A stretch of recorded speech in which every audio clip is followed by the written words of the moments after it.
ఆలోచించు కొంచెం, రైతు బిడ్డ కష్టం, అందరి ఆకలి తీర్చేటందుకు ఓడుస్తాడు స్వేదం. వాడలోని మలినం శుభ్రం చేసేవారు, 4 రోజులు రాకపోతే కుళ్ళిపోదా ఊరు. మాసిన జుట్టు పన్ని పట్టేవాడంటూ లేకుంటే తగ్గుతుందా తలబరు.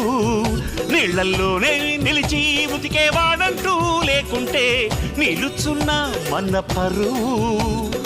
ఏ పని ఎవరు చేస్తేనేమి వృత్తే మనకు దైవం అని బ్రహ్మంగారు నాడే అన్నారోయ్. శక్తులన్నీ వచ్చి చేరుకుంటే స్వర్గం వెలిసేనయ్యో భూమిపైనే. దేవుడా దేవుడా తిరుమల దేవుడా, చూడరా చూడరా కళ్ళు